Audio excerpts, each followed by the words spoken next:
Welcome to I Said What I Said. I'm Brad Wakai. That's Tyson Gentry. This is the NFL Conference Championship Preview episode, ladies and gentlemen. We are here. Tyson and myself, our team is in it. We'll try not to let that bleed through, but I think it's going to give you kind of some It'll analysis. bleed through. I can't help it. I was trying to be serious, and Tyson's like, you know what? We're blowtorching that whole thing. So come on. If you're joining us for the first time, we're Eagles fans. Bias will probably seep through, but I think it'll give you a different analysis, kind of how we think about the Eagles, how we've been viewing them this entire year. So we'll preview that first. We'll get into Bills Chiefs. That'll be the show. We're just talking football.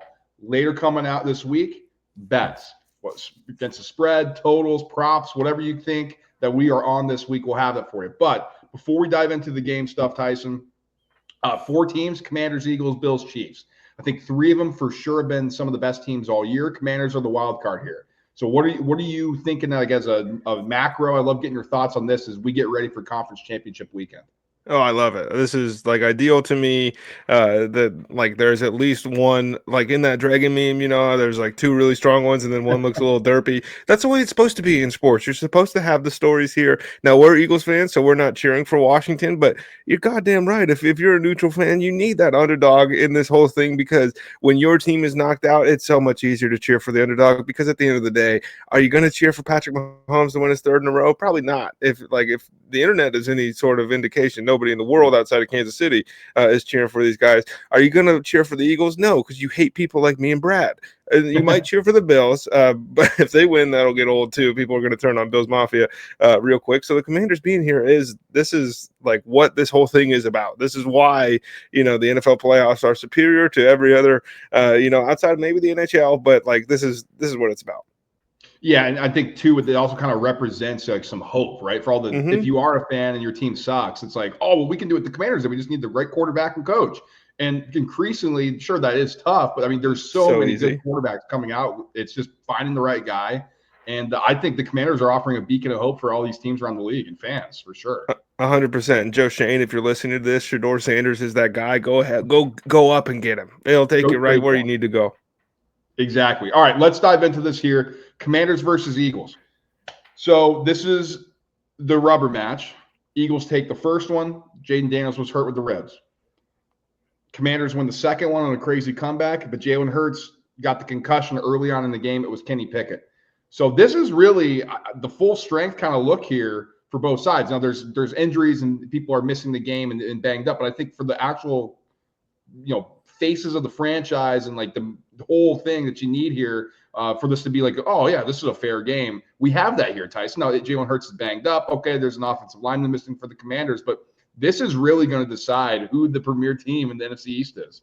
Yeah, it's funny. Like, we're NFC East guys, so we get it. And sometimes the entire division sucks, and then other times they are better than everybody else. The NFC North takes the crown under like the best division in the history of football through the regular season, and it is 2 teams from the NFC least vying for the crown here to go to the Super Bowl. I agree that this is a different matchup than the first one or the second one for a bunch of different reasons, but this is the only one that matters at the end of the, like, if Devontae Smith catches that pass, a couple weeks ago, and the Eagles are 2-0.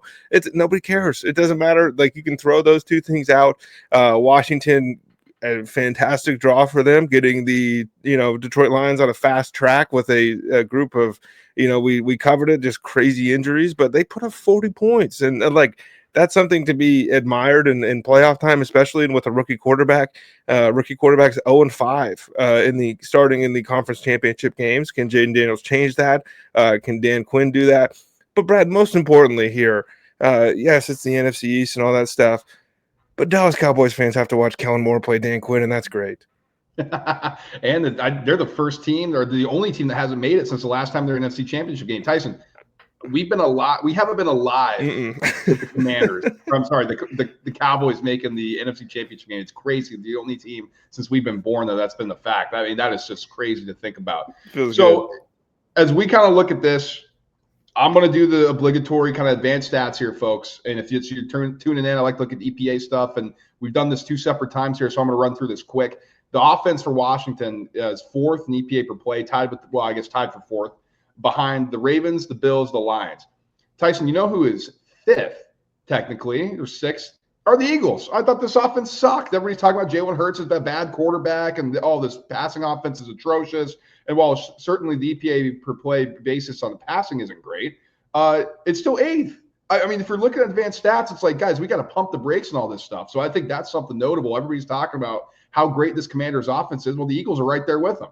On the flip side, this Eagles defense is legit. They're second in EPA per play, just behind the Denver Broncos, who are great on defense. Now, the Commanders are a little bit more middling. They're 16th. I think that is a little bit generous, but I mean, these are the advanced stats. I don't think anybody would kind of look at that defense and say it's a great one, but that's where we are here. Two offenses that are pretty much on the same plane on the EPA per play basis, and a defense where there's a clear winner and a clear advantage on the other side to the Eagles.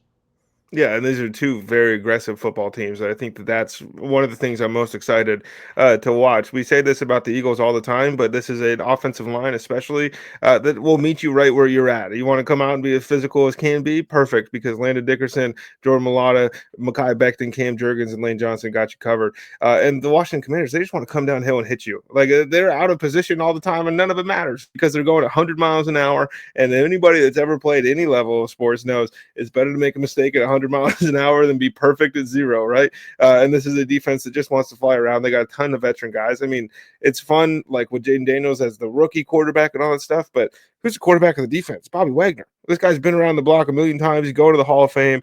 Frankie Louvu has been good. Sanders Still has been excellent for a rookie, especially at the cornerback position. And they've got dudes, and they got Payne back and all that stuff. But Brad, Saquon Barkley had a heck of a game twice against this Washington Commanders team. He's had a heck of a game against anybody, so it's hard to be like, well, he averages 145 yards against this team because he averaged like 120, over the season plus the playoffs for games played. So he's right around how good he normally is, basically is what I'm trying to say. However, with this version of the Philadelphia Eagles, it's not the same one you played 2 weeks ago. It's a little closer, or a few weeks ago. It's a little closer to the one you played the first time. But there's some new things that the Philadelphia Eagles are doing, and there are other things that they're not able to do with this Jalen Hurts knee injury. So, again, I think throw everything out. We got a fresh season here, folks. This is a one-off, small sample size, volatile as can be, and this is the playoffs. This is football, and the Eagles get the privilege of hosting this game, which can't be understated. Muted. Somehow the mic got muted again. Sorry about that, guys. I think what you said, kind of throw everything out. This is a new game. That allows us to look at this from a fresh eyes, right? Like, oh, yeah, we've had the games in the past. We kind of know what to expect here. I don't really think that's the case. Like, Daron Payne's back. Didn't really matter against the Lions. I know that's a big thing here, but it could matter against the Eagles, right? I mean, when it was Kenny Pickett, they did a really good job of bottling up Saquon Barkley because there wasn't the threat to throw the ball down the field. I think we could get closer to that version of this Eagles offense with the Jalen Hurts injury. Now, how serious is it? Well, he finished the game, like he said to the reporter at the end. Now he's going to play. Is he going to get, a pain injection? Is he going to be on pain pills? We don't really know what's going on here. Now, he's at walkthrough today. We're recording on Wednesday, and so he's going through walkthroughs. That's a great sign, Tyson. I mean, I think the knee's going to be there. Everybody's banged up at this point in time. How effective is he going to be in the run game? Because that unlocks everything. And we're not asking him to be, like it's a spread option college quarterback where he's running the ball 30 times or 20 times a game. Can he pull the ball down? Can he be effective? Can he be explosive if he's forced out? Can he plant on his knee? All that good stuff. And so that's what really is going to come down to it here. I think the Eagles are going to have an advantage on the offensive line. The Rams, really good up front, really complicated stunts, really guys who can kind of get after the passer. I don't think the Eagles are going to run into that much trouble here. Now, one factor, too, is the field's going to be better. 40 degrees is expected at kick. A 7% chance precipitation, but no snow, all that stuff. It's really hard to pass block when you are on skates. And so I think they're going to be better in that aspect. It's just, can Jalen Hurts take advantage of this defense? Because I do think there are going to be chances there. And then can Jaden Daniels continue to be almost perfect? I mean, he's been excellent. He was excellent all regular season, but it's almost another level here in the playoffs. He is, he's emerged. Like, the conversation about him being the best quarterback in the NFC was a little premature. And then all of a sudden it was like, oh, well, he's pretty good. And whether it's him watching the virtual reality stuff and 1.75 times speed or whatever it is that he's doing. Whatever it is, it's working because he's awesome. He's cool under pressure. The main knock, especially like I'm an LSU guy, I watched this guy convert pressures into sacks over and over and over again in his college career, and he's doing a way better job of that, especially in these playoffs. Not setting his team behind the sticks, because for as much love as we give Jalen Hurts, and we gave him a ton, earlier this week, a little bit of pushback to the national narrative, he's not turning the football over, but those sacks might as well. Sometimes it is like it's a guaranteed punt, when you lose 12 yards on a play, and Jaden Daniels isn't putting his team in a position to do that. How does Terry McLaurin respond to the moment? This is a spot he's been waiting to get to forever. How does Zach Ertz like walking back into the link and being able to pick on a backup linebacker that's going to pick him up? How does this running game deal with the loss of interior offensive linemen? And it's going to be a lot more doubles on Jalen Carter this week than we saw the last two times these teams matched up, because they were with 𝐃𝐨𝐧'𝐭. They were one of the only teams in the NFL that could say, you got him, and we're going to worry about the other 3 or 4 guys. Now it's going to be, we need 2 here, and that leaves you with 1 on Milton Williams, 1 on Josh Sweat, 1 on Nolan Smith, right? And then we're going from there. I think personally that this game is going to come down to whoever makes the fewest mistakes. And now, if that's cliche and that's playoff football, but Jalen Hurts hasn't turned the ball over his last 6 playoff games, and Jaden Daniels is a rookie. He's a great one, and he might continue to be great. But you can stick that flag right in the middle, Brad, because I don't know who's going to be more careful with the football on Sunday. When you said that, I was thinking, I'm like, well, Jalen Hurts has been holding on to the ball, and then Jaden Daniels hasn't been making mistakes. Tyson, I think 2 things here that I'm really circling. One is the Zach Ertz and Warren Burks matchup. The Rams had a ton of success at the tight end position last week. Now, is that Tyler Higbee's been a good tight end in this league. I know he was banged up and he was making his return. And Zach Ertz, older, but kind of similar situation. I mean, yada, yada. I think they could be able to take advantage of that. But the 4th down thing is really what I'm curious about, Tyson, because they are aggressive. They go for it. They are converting at a clip that's never been seen in the history of football before.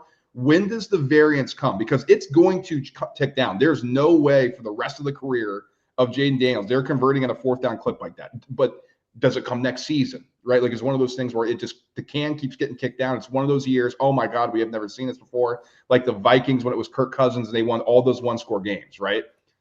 Or is it all of a sudden all that great variance that they've had, all that luck that they've had in those situations, all of a sudden it comes crashing down?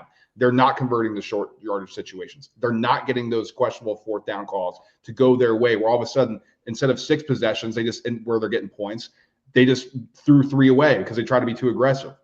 That's really what this could come down to, because Dan Quinn in the past has been conservative. Dan Quinn is a defensive guy, but this is not the same defense that he's had in the past. And so I think he kind of knows we got to put the pedal down on this offense. What happens if that falls apart? What happens if this offense isn't moving the ball at the same rate? Does it turn into the second game where the Eagles were punching him out? Oh my God, Saquon Barkley runs all over him. They're holding the ball. Oh, the Commanders can't go down there. That's what I'm curious about here, because if it's the opposite, if the Commanders look like they did in the second half of that game, this is going to be there's going to be a real chance for an upset here. But if it's not, and everything kind of comes crashing down, and all that good luck, all that goodwill that's been piled up doesn't happen, then this thing could get ugly. Yeah, we didn't talk about the elephant in the room that wears 26 and plays for the Philadelphia Eagles. Saquon Barkley is on a historic run. He's got a chance not only in this game to break the single-season playoff combined record. I think he's 147 yards away from that, and that's a number that is attainable. And we've seen him do it a number of times this season, but he has a chance to catch Riggins for all-time yards in the playoffs. Like, he's going for multiple records here. He's been generational. The guy that we were promised coming out of Penn State. You can see the flags behind me, and I told you my bias was going to squeeze through a little bit. This is a Washington Commanders defense that has improved so much over the course of the season, but they are still 30th in rush defense, and they still allowed 10 yards a pop against Jahmyr Gibbs. And Ben Johnson decided to stop calling runs, and the game kind of got away from him after that pick 6, and they were, trying to tread water at that point. I think Philadelphia is much better at controlling football games from start to finish and scoring when they need to. I expect Saquon to go off, but I think Dan Quinn's going to run a ton of zone again here, like he did against Detroit and like he did in the second matchup against Philadelphia. And I think that means old Dallas Goedert might be able to sit down here and point the finger at Zach Ertz and say, that's why you're over there and I'm over here. Yeah. How does AJ Brown respond too? I mean, he's a great man beater, right? Like you one-on-one, it's really hard to beat AJ Brown. Is this a Smitty game, right? Can he sit in those pockets? He's been really good against the zone. And Tyson, I got to say, we know the Eagles love getting their guys going on revenge games. Is this a Jahan Dotson stake through the heart of Washington? That would be ideal. I think Jahan Dotson 5 touchdowns here in the Eagles role, but I'm not expecting a Jahan Dotson game. Yeah, it's a crazy. That would be wild. I mean, that would be a bullet straight through. That'd be a Joe Burrow, gunning down the Chiefs like belly style, basically. I mean, you can't have that. But yeah, I think the Eagles are better everywhere, and the Commanders have magic. And look, like, that's not me saying the Commanders can't win this football game, but sometimes magic runs out, and it's been a crazy year for them. It seems like everything's broken their way, and sometimes, destiny just finds a way. So they have that on their side. The Eagles have about 100,000 pissed off fans in the stands, looking to basically carry Josh Harris out of that stadium as a loser here, and I think that's what they're going to get. Yeah, the Eagles are going to make Josh Harris's franchise perform exactly the way the Sixers are, and that's being a loser. And I'm a Sixers fan. It pains me to say it, but God, I'd love to send that guy home with another L. So Dice and I both think the Eagles are going to win. We think they have the advantage in pretty much across the board. I mean, maybe you could argue the Commanders have the advantage at quarterback. You know what I mean? We'll whisper that because we like Jalen Hurts. We believe in him, but I mean, the way Jay Daniels is playing, it's hard to go against right now. But we do think the Eagles are going to win this football game. Let's go to the AFC. This is the rematch. This is Josh Allen has an opportunity. I'm not talking about a statue in Buffalo. I think there could be a statue in every NFL city in America. Forget every NFL city. Maybe every city in America who's full of NFL fans. If he can go into Kansas City and beat the Evil Empire, this is a big opportunity. Not only a career-altering type of game that we could be talking about with Josh Allen going to his first Super Bowl, but to do that by beating Kansas City, by beating Mahomes, by stopping the potential three-peat, this is a massive game. Yeah, it's crazy. I mean, again, over and over and over again all season, this is the most gettable version of the Chiefs, and this is the worst version. This defense isn't as good as we think. This offense isn't explosive. They can't run the ball like they were in years past. And then you look up and go, well, then how are they 15-2 when they took a week off, right? It could have been a 16-1 football team here. Kansas City got here by not making mistakes. They didn't get here because the refs put them here, as much as that's the narrative, and they do get a lot of calls out there, people. But they also don't turn the football over. They don't commit the penalties, at least blatantly. That set them back. There's no 15-yarders. I mean, Juwan Johnson, he's sometimes 7 yards deep in the backfield at the snap as the left tackle, and that's a problem. But look, this is when the Buffalo Bills beat them in the regular season. I think I texted you at that time and said this is going to hurt way worse if Kansas City's able to beat them in the playoffs, because that's kind of what it felt like. Everybody plays a Super Bowl against the Kansas City Chiefs, and they have one singular goal in mind, and that's to get to and win the actual Super Bowl. But I'd be lying to you if I said I didn't want Josh Allen to pull out. Oh, for sure. I mean, I think everybody's kind of rooting for them, right? I mean, and forget the Allen versus Mahomes thing. How about Sean McDermott if he can beat his mentor? I mean, His nickname's Little Red. Andy Reid's nickname's Big Red. Like when they were both on the Eagles, Sean McDermott was just following Andy Reid around like he's a lost puppy. Like that's just how it was. And that's for the guy who's a mentor for him. And to beat him would be huge for his career as well. And you mentioned the first game, and like Tyson said, when we're talking about the Eagles Commanders, this is a completely different matchup. We've seen how these have gone. Mahomes has never lost to Allen and the Bills in the playoffs, but they're split in the regular season. So keep that in mind here. But I do think this is notable. Yes, this is at home in Buffalo, but 24 first downs compared to 19 for the Chiefs. Third down efficiency. The Chiefs were 50%. They were 5 for 10, but the Bills were 9 of 15. This is at the moment when the Chiefs defense wasn't quite looking as good. I think they've turned the corner a little bit. Spags always has something dialed up. I think this is the healthiest they've been. They look a little bit more locked in. It's a veteran-laden up front. Karlaftis is playing extremely well. But Tyson, 71 plays for the Bills, 52 for the Chiefs. 366 total yards for the Bills, 259 for the Chiefs. Yards per play similar, 5.2 for the Bills, 5 for the Chiefs. But passing 262 for the Bills, 181 for the Chiefs. Now, on the flip side, Mahomes, 2 picks. Allen 1 pick. Mahomes had 3 touchdowns. This was when Pacheco was out. This is when not Dalvin. Why do I keep saying that? James Cook, 9 carries, 20 yards. He did have 2 touchdowns, but they really bottled him up, right? This one, the Chiefs defense was performing well. Xavier Worthy was the guy here, 4 catches, 61 yards. Hopkins had 3 for 29. You have Marquise Hollywood-Brown back. You have Juju Smith-Schuster back. He only had 1 catch in this one for 1 target. So this is an interesting thing for me here because there's just so many more weapons here for the Bills that we've had to be able to allocate those resources instead of just force feeding to Diggs. How does that look against this Chiefs defense? Has been able to hyper focus on Diggs in the past. So I think there's a lot at play here. I think there's a lot to break down, and that's super interesting. Well, how about this? I'll take it a little bit one step further. I think whatever rookie wide receiver has a better game, that's the team going home with the victory. I'm going Xavier Worthy versus Keon Coleman here because I love Trent McDuffie and I love Steve Spagnuolo and all that stuff. That it's been a little leaky, and they've been able to, it doesn't look like that against Aiden O'Connell, or some of these other teams that they're running up against. But Josh Allen has to take those chances. He didn't have to against Baltimore to win that football game. He's going to have to convert one, and I think that Keon Coleman might be on the receiving end of that target. On the flip side, Xavier Worthy went all season a little bit under the radar because he wasn't Malik Neighbors and he wasn't Brian Thomas and he wasn't Marvin Harrison Jr. And then to end the season, he was as good as any of them. For the last 4 weeks of the regular season, he's been good so far in the playoffs. He was like a whisker away from a rushing touchdown a week ago, and that's a wrinkle that Andy Reid can use. And that's the thing about this whole deal, man, is we spend so much time talking about Patrick Mahomes and Josh Allen and the defenses and all this stuff. One side has the best head coach in the NFL, and that's point blank, period. And that's what a lot of it comes down to in the playoffs, right? Like how many times we've seen Belichick have success in the past. It was Don Shula. Just like go through the list of names, right? I mean, it's just who's the champion. Oh, it's the best coach. Like, oh, of course. Obligatory EPA stats here. At the regular season, the Bills second in EPA per play. The Chiefs were 11th.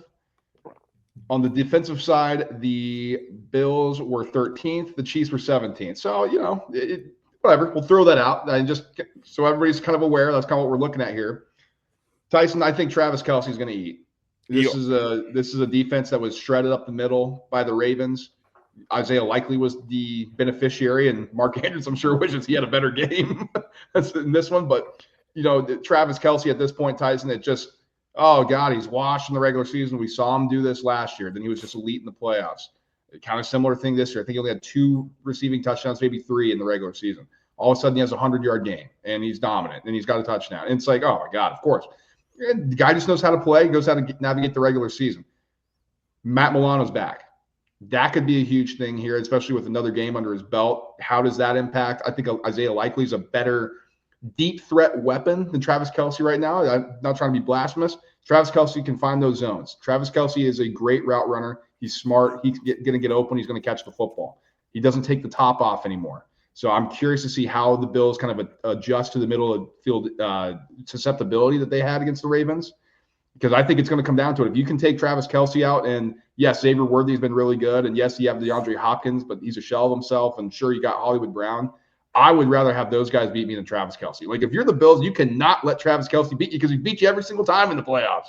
Yeah, and that's the problem here. And I think that, like some of that stuff about deep threat and all of that is well and good. But if they don't tackle him by the time he catches the ball, I mean, this is the difference between Travis Kelce and every other tight end basically in the history of the sport. He doesn't look like it, but this man is elite after the catch, in gaining and just finding 4 extra yards and 10 extra yards. And we saw one, over the weekend that was 35 extra yards. And so Milano's got to pack his lunch, and you got to hit him and you got to bring him down when he catches the football. As soon as he that ball hits 87's hands, you got to hit him, and you got to hit him hard.